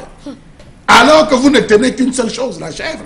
La corde est tenue quelque part. Dans le système monarchique démocratique, souffrez que je vous parle, c'est un important système. On s'arrange à maintenir le Manitou. On dit tu restes là, tu ne bouges pas. Maintenant, nous, on fait juste le jeu de changement de chaises, on bouge, c'est les mêmes qui reviennent, on s'arrange à travailler à ce que tu restes, nous tous, et chacun gagne son petit compte à l'intérieur. Monsieur Michel, dites-moi, quelle est l'utilité de la Commission nationale de recensement général des votes? Quelle est son utilité dans la mesure On ne s'occupe purement que des tâches matérielles, des comptes généraux des votes, redressement des erreurs matérielles éventuelles, tâches que refera le Conseil constitutionnel. Je vous pose la question, quelle est Peut-être c'est un pré-travail, Charles Amembachou. et qui ne sera même pas tenu en compte par le Conseil constitutionnel. Peut-être c'est une préactivité. Merci, monsieur Michel Bachou. Allez on peut confronter cette activité à celle justement du Conseil, à celle du Conseil constitutionnel. Monsieur Michel Bachou, l'article 69 ne précise pas que les observations de chaque membre de la commission devrait être consigné au procès verbal des travaux qui devrait être pris en compte par le Conseil constitutionnel. Ça veut dire que vous finissez d'avoir fait le truc, vos observations ne comptent pas. Vous n'êtes même pas obligé de marquer, on envoie, c'est devant que tout se gère. Quel est donc votre rôle? Mon l'a dit tout à l'heure, c'est un rôle de pantouflard. C'est un rôle de pantouflard. Allez prendre la disposition de l'article 132 alinéa 2 qui prévoit la possibilité de saisine du Conseil constitutionnel par toute personne ayant qualité d'agent du gouvernement. Donc, si vous n'êtes pas agent du gouvernement, ça ne sert à rien. Alors, M. Michel Gadjou, cela permet tout simplement au gouvernement, censé être neutre dans le processus électoral, de venir indirectement ou de devenir indirectement partie prenante de l'élection. Ouais. Vous vous rappelez qu'au niveau de l'Assemblée nationale, c'est le membre du gouvernement qui va être traité au Parlement et qui définit l'ordre de priorité. Par les parlementaires. Attendez. Donc voilà comment nous vivons dans ce pays. Allez voir l'article 118. Parcourez cet article et vous allez vous rendre compte, M. Michel Gadjou, qu'on se retrouve à souffrir. Donc je vous dirais que, en un mot, il faut véritablement qu'on revoie systématiquement le code électoral. Et je m'inscris dans cette logique parce que j'ai un peu mal.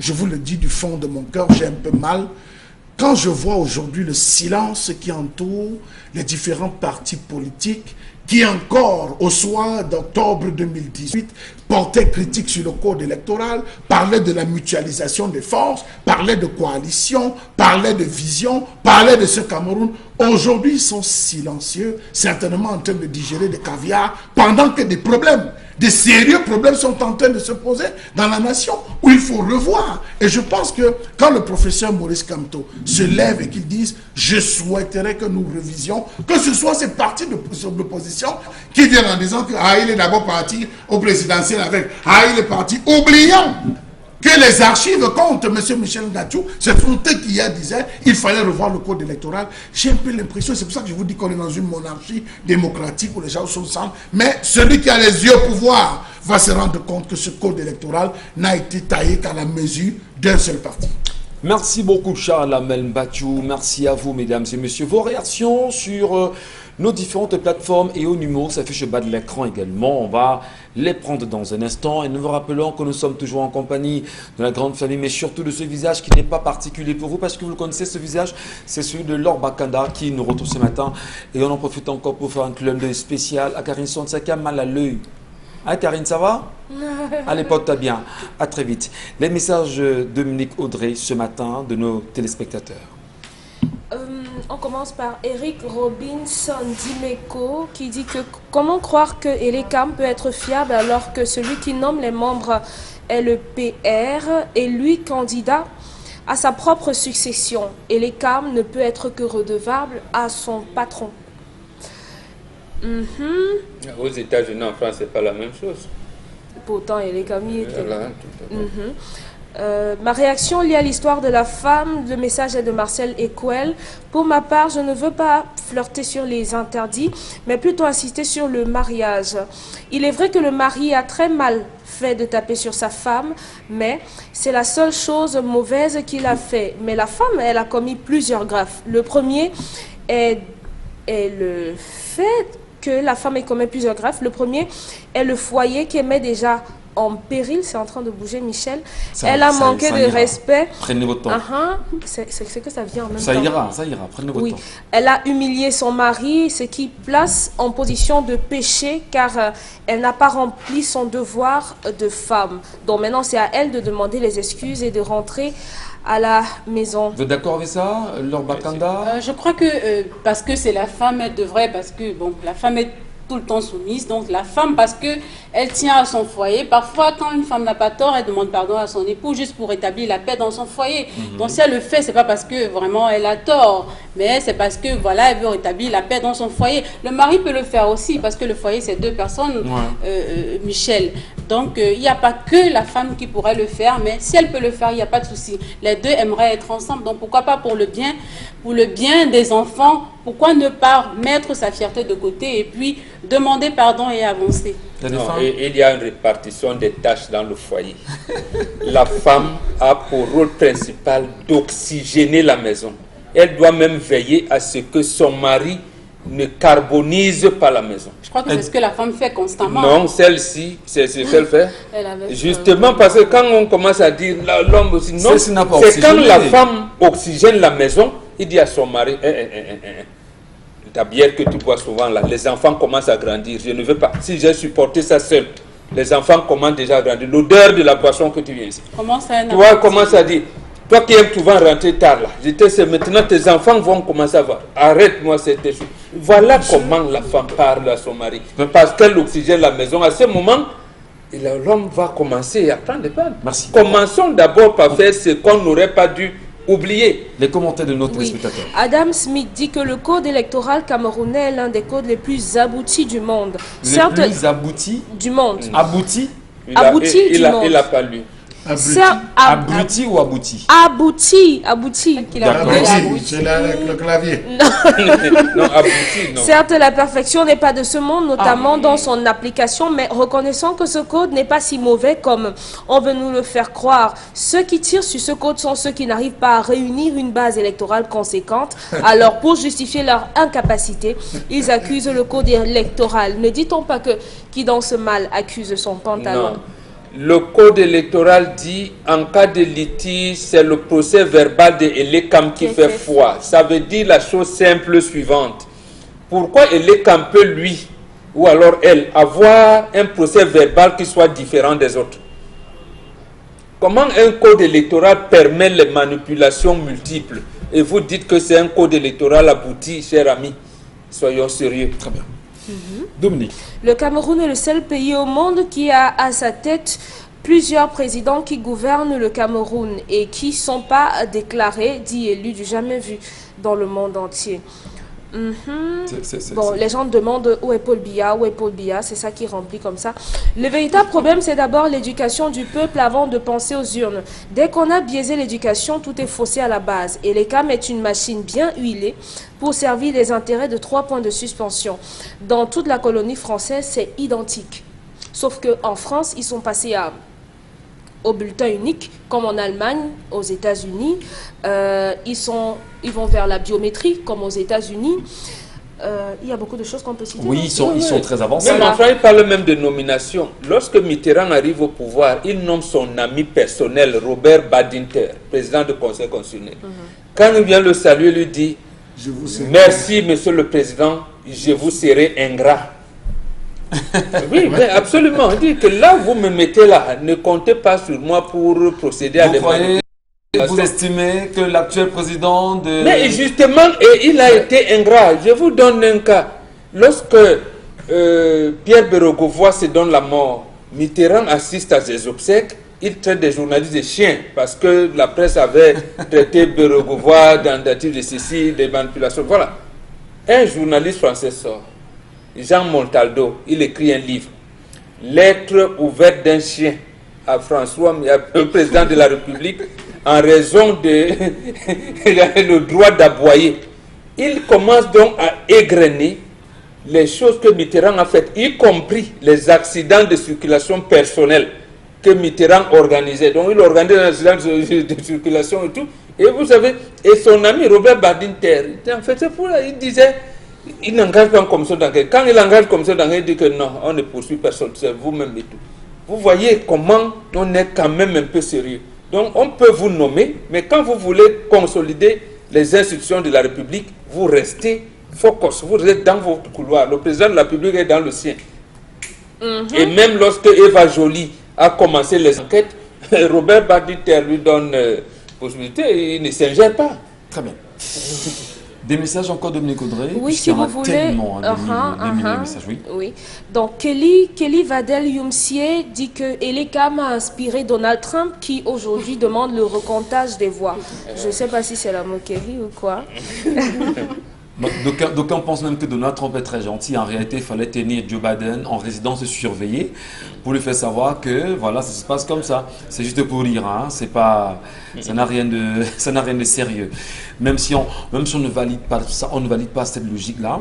Lorsqu'on est justement candidat à une élection présidentielle et que l'on choisit justement d'aller concourir ou encore d'être de se faire élire, il faudrait toujours apprendre à respecter les choix des uns et des autres, mesdames et messieurs. Et pour les nombreux Camerounais qui n'arrêtent pas de nous envoyer des messages demandant où est Paul Biya, nous sommes mal placés pour vous donner des réponses à cela. Nous croyons que Paul Biya est là et qu'il est certainement dans son palais au pas de l'unité et qu'il nous regarde ce matin avec fierté et se demande encore, peut-être les Camerounais l'appellent, il y aurait certainement dans les jours à venir l'appel du peuple où il se présentera au Cameroun pour dire, vous m'avez appelé, enfin je suis là, vous m'avez cherché, je suis là. On verra ce que ça va donner dans les jours à venir. Allez, dans un instant, madame, monsieur Makara, une pause et nous allons parler avec Zulia Yap qui viendra nous parler de immigration efficace. Elle est Immigration Canada efficace, justement, elle est communicante à ce sujet. Et avec elle, nous avons encore des infos pour vous ce matin. Bienvenue chez l'instant, vous prenez le regard de 10-12, le Zénith. Les gars, moi c'est Takam Chedjo Loïc Chanel. J'ai moi gagné ma loterie. J'ai pas joué à Paris Foot, j'ai pas joué à PMC, mais j'ai gagné ma loterie. J'ai moi eu mon visa pour le Canada. Aujourd'hui c'est le 23, il est minuit. Et sommes à l'aéroport de Montréal. Justin Trudeau. On vient comme ça, me chercher avec une 4x4 des ministres là, une 4x4 des ministres. J'ai eu ma loterie comment? J'ai eu mon visa pour étudiants Canada grâce à l'agence Immigration Efficace Canada. Alors bonjour madame, bienvenue à Immigration Efficace Canada. En quoi puis-je vous aider s'il vous plaît? Étudiants, travailleurs. À Douala, nous sommes situés face entrée principale Kamtel Bepanda. À Yaoundé, au-dessus de la pharmacie Emia, entrée polytechnique à Melingue. À Kinshasa, notre bureau est situé dans la commune de la Gombe, au 33 boulevard du 30 juin, immeuble Sabena, deuxième niveau porte 4. Contact Kinshasa par WhatsApp 243 89 79 96 994. Douala 696 84 37 60. Yaoundé 696 60 17 69. Montréal 001 514 963 76 19. Immigration Efficace Canada, votre immigration, notre expertise. Et bien évidemment, on peut en parler ce matin. Zulia Yap. Bonjour à vous et bienvenue sur Equinox Télévision. Bonjour messieurs, bonjour à tous les téléspectateurs d'Equinox Télévision. Alors il s'est dit que le gouvernement canadien se prépare à envoyer un grand nombre d'immigrés dans leur pays. À renvoyer, hein, il faut préciser, un grand nombre d'immigrés dans leur pays, faute d'emplois disponibles du fait du corona.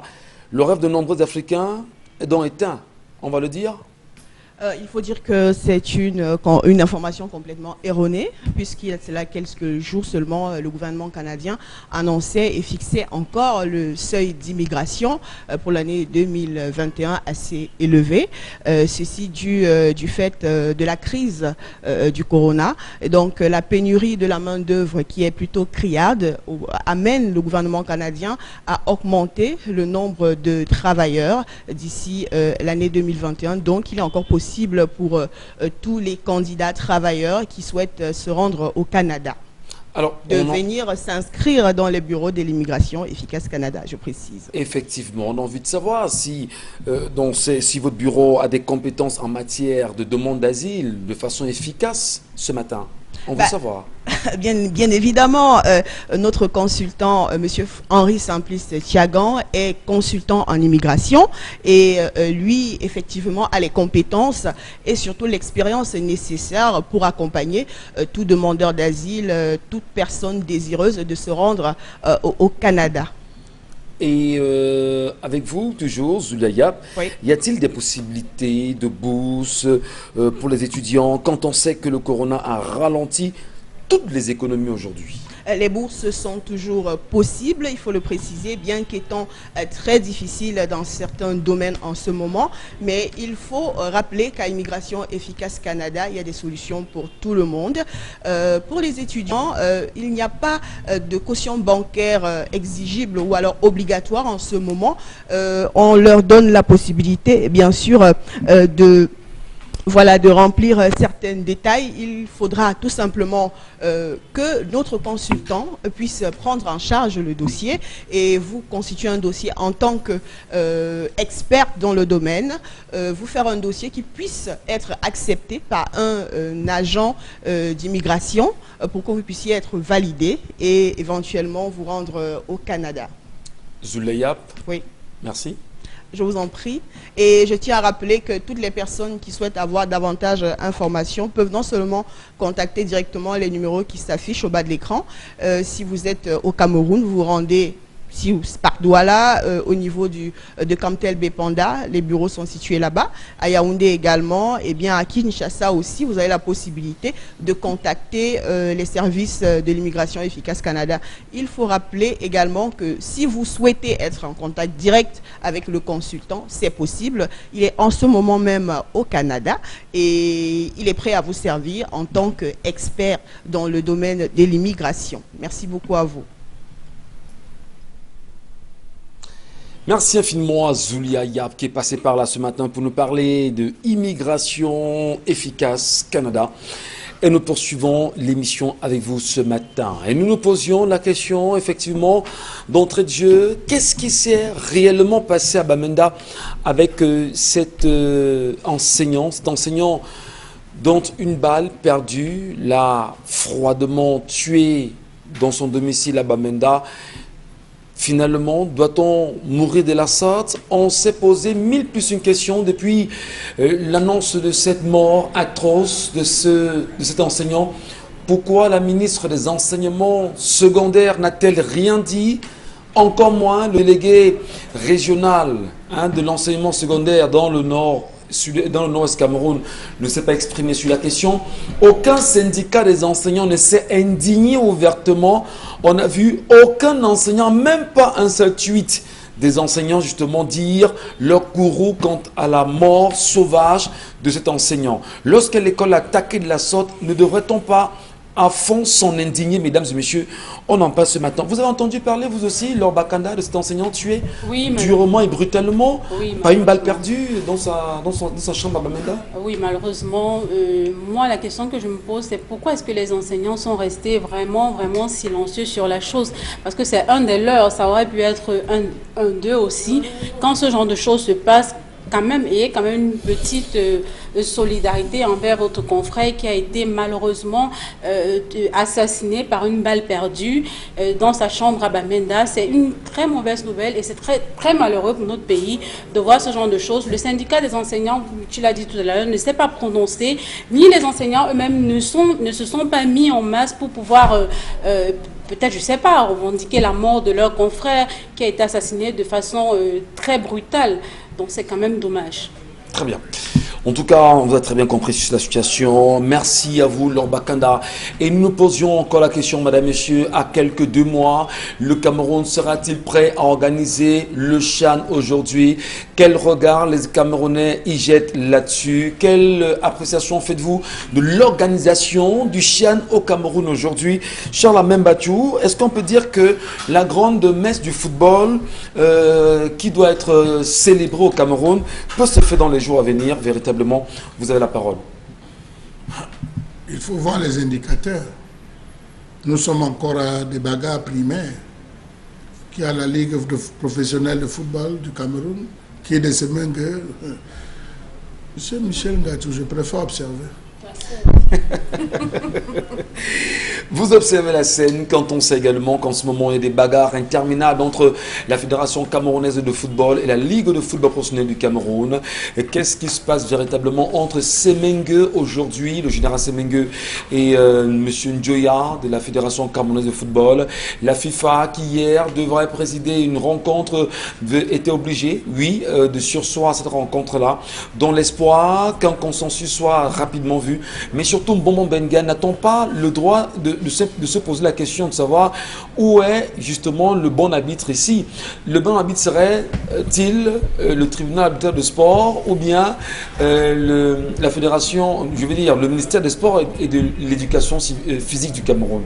Non, et surtout pas le ministère. On parlerait d'ingérence. C'est la Confédération africaine de football et la FIFA notamment. Mais vous savez, tous c'est des organisations mafieuses. Je pèse même mes mots, c'est des organisations mafieuses. Parce qu'en principe, si la Fédération internationale de football association avait voulu faire, comment vous appelez, comme ils ont appelé ça, comme de normaliser, avait voulu normaliser le football, mais on aurait fait deux choses. Vous parlez de la fédération africaine ou la Non, fédération non, j'ai dit, avec tous ces comités de normalisation, depuis Joseph Ouna jusqu'à aujourd'hui, qu'est-ce qu'on aurait pu faire? C'est enlever toute l'équipe dirigeante, mettre un comité de gens qui ne sont pas là et tout. Ou alors faire une enquête, véritablement, balayer ceux qui sont pris comme on en a fait pour Blatter. Prendre le vice-président, notamment John Bengeninde, et continuer, en l'absence de Iya Mohamed et tout, et continuer le processus jusqu'en bas, tout en vérifiant au niveau des textes. Maintenant, il est laissé, la FIFA est restée dans le combat des personnes. Maintenant, il se trouve que la Fédération camerounaise de football n'aime pas Semengue. Parce qu'ils ont des couloirs de recherche d'argent. Qui a le couloir de recherche d'argent? La fédération, le général Semengue avait ses couloirs et le couloir du général était connu. Il sait que 2 coups de fil au palais de l'unité, on lui donnait de l'argent. C'est d'ailleurs pour cette raison que le président de l'époque, M. Tombi Aroko, qui était au départ contre sa candidature, est rebuffé par la suite parce que Semengue devait gérer seulement la transition. Après, mais avec Tombi, le contact était bien. Je veux dire, ils ont rétabli des bons rapports pour que le football professionnel commence à avoir, comment je vais dire ça, quelques bases. Mais, ayant enlevé Tombi, ceux qui arrivent là veulent faire le football professionnel sans les professionnels. Vous avez un pays qui a un Roger Mila, Samuel Eto'o, Joseph Antoine Bell et tout, mais vous ne verrez aucun footballeur professionnel à la tête ce sont encore les amateurs hier qui n'arrivaient pas à payer les joueurs chaque fin de mois, qui n'arrivent même pas à faire ce qu'on appelle un plan d'exploitation ou même à transformer leur club en association, je veux dire en entreprise sportive. Ils n'arrivent pas. Ou alors ils font exprès de ne pas le faire parce qu'ils sont dans les micmacs et tout. Il arrive donc aujourd'hui une situation où eux, ils sont dans un vélo, je ne citerai pas le nom ici de cette entreprise ou de ces gens, mais ils sont dans une piste du Qatar. et ça devrait rapporter beaucoup d'argent. Oui. Il faudrait donc pas que le général Semengue, qui lui a apporté de l'argent, il faudrait aujourd'hui qu'on en tête et on l'écarte. Donc on est dans des problèmes, j'allais dire, de bas étage, au lieu de regarder le fondement. Est-ce qu'on ne va pas dire qu'il y a un problème d'ego quand même? Parce que le général Semengue estime que son autorité est bafouée, que lui, le général, de tout son rang quand même, il fallait simplement respecter les textes. Non, au-delà des galons, textes, en fait. Au-delà des galons du général, il y a des textes que la FECAFOOT a piétinés.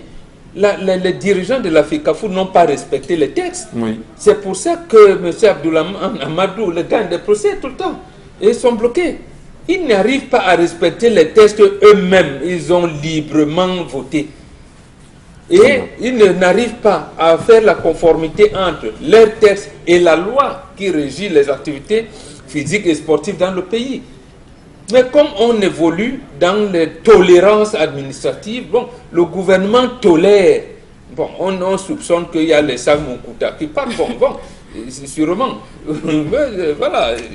On le sait quand même qu'il y a quelques jours, une énième mission de la CAF était en visite au Cameroun et qui a pris sur elle de repasser dans les différents stades pour se rassurer si tout se passe bien. On a vu cette mission de la CAF là s'exprimer, mais Au-delà de la CAF de Dominique Audrey, malgré les glissements, de la canne, aujourd'hui c'est le CHAN, les Camerounais attendaient peut-être beaucoup, non, des routes, des hôtels, etc. Vont-ils se dire être déçus parce qu'à 2 mois, on ne voit rien, visiblement? Ça, c'était dans un certain contexte. Vous savez qu'il y avait des stades dans plusieurs villes qui étaient censés être prêts.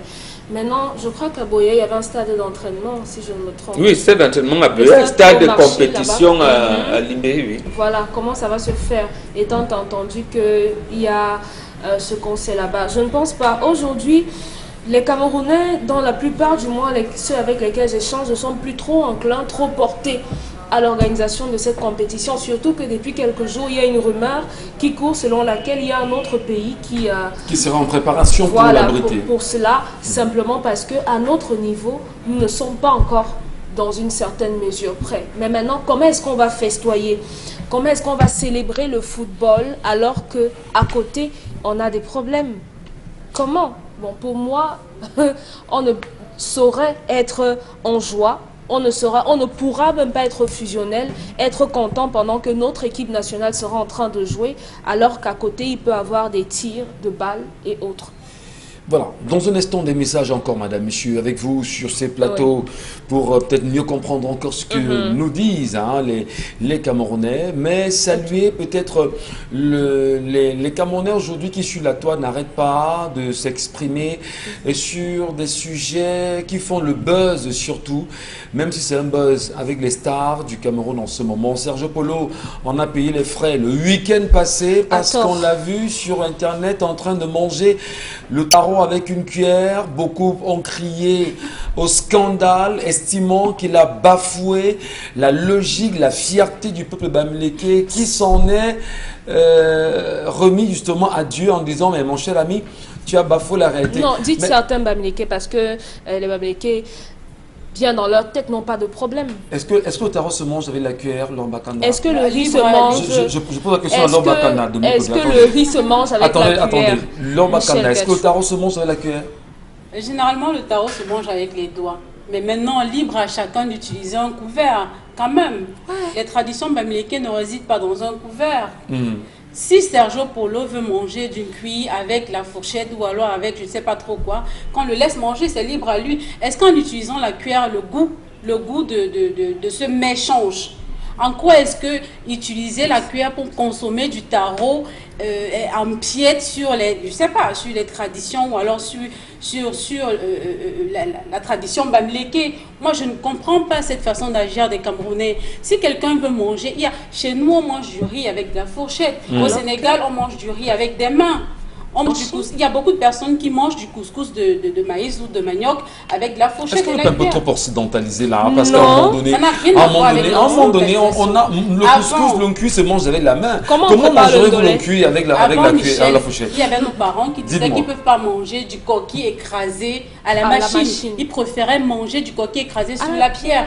Le monde évolue. On évolue en fonction de son époque. On évolue aussi en mangeant le tarot avec la cuillère. Oui, pourquoi pas? Est-ce que le goût est différent quand tu utilises la cuillère ou Dominique, vous êtes bleu d'envie de s'exprimer sur la question. Oui, parce que j'ai eu l'impression que on partage déjà tous un peu la paranoïa. Si on nous avait dit qu'il allait dans une salle où il y a les crânes, mettre de la musique ou bien se mettre à jouer, faire des bêtises, oui, là on aurait eu un problème. La culture chinoise mange le riz avec des bâtons. Voilà. Ça nous vient d'où? Le riz qu'on mange ici nous vient de là-bas. Pourquoi vous mangez le riz avec les cuillères et les fourchettes et tout ça? Est-ce que c'est pas une... C'est pareil. C'est pas l'occidentalisation des choses? Rien à voir, Michel. Rien à voir. Il ne faut pas le faire. Dans tout ça, il y a des personnes qui sont Douala, qui préparent le ndolé, qui ont estimé que il y a des personnes qui mettent le jinja et ceux qui n'en mettent pas. C'est un problème aussi parce qu'on dénature le plat. Ben, chacun fait ça à sa façon. Est-ce qu'on vient vous dire non, comme vous avez vraiment, c'est un sacrilège, les doigts là vont se fâcher? Ah non, arrêtez la parole. Charles Hamel, cette histoire quand même fait que ça fait parler plusieurs personnes sur la toile aujourd'hui. On a l'impression que Sergio Polo a, non, même son pas de il a poussé le bouchon très loin ou pas? Le tarot, c'est un plat bamileke d'abord. Je vous invite, M. Michel Ngachou, à aller réécouter une mélodie de Eboalotine où il disait, pour avoir porté mon sandia, tu m'as attrapé, tu m'as jeté en prison. Allez réécouter cette mélodie de Boalotine. Vous voyez l'année de composition pour comprendre. Deuxième facteur, il y a un village qui est rentré en guerre avec le village Banjoun pour un manque de respect. C'est un chef qui va rendre visite, c'est un chef Banjoun qui va rendre visite à un autre chef, et pendant qu'ils sont assis, on coupe la canne, on lui donne. Il prend la canne, il coupe la tête, il suce la canne, et après il se lève, il part. On dit, il n'a pas replanté la tête de la canne. Il est en train de tuer la pérennisation, ça a déclaré une guerre. Un autre fait, c'est Longuet Longuet qui arrive à l'ouest Cameroun, il a l'occasion de se filmer avec les chefs. Il prend sa main gauche, il met derrière le chef Baok. Le chef Kemajou, Baok, sur l'épaule. Sur l'épaule, excusez-moi de le faire. Ouais. Il pose sa main, ça crée un conflit, un tollé à l'ouest. Et on dit, non, il est Sawa, il est Yabassière. C'est comme ça chez eux. Arrêtez cette ignominie, madame. Il faut l'arrêter. Vous devez respecter la chose d'autrui. Permettez-moi. Vous avez créé la République de la tarocratie où on fait du tarot. Vous connaissez la couleur du tarot? Vous connaissez la vraie... Tout ce qu'on fait là-dedans, c'est des conneries. Vous connaissez la vraie couleur du tarot? La vraie couleur du tarot, monsieur Michel Ngachou, elle est ocre. Ce n'est pas des jaunes clairs, de ce qu'on met approximatif. Non. Quand vous arrivez, vous mangez... On ne mange pas une nourriture sacrée. C'est comme le héros. Le hachou, quand vous allez chez les populations du nord-ouest et que vous consommez du hachou, il y a quand même une gestuelle. Vous avez des gens qui offensent. D'autres mangent avec le chapeau. Quel appétit pouvez-vous avoir en mangeant avec le chapeau? On respecte deux choses. L'amour qu'on fait à sa femme et la nourriture qu'on mange. Merci. C'est très grave. Merci à vous. Madame, monsieur, retrouvons-nous demain, lorsqu'il sera midi. Enfin, non, lorsqu'il sera 10h. On en parlera. À demain avec le même plaisir.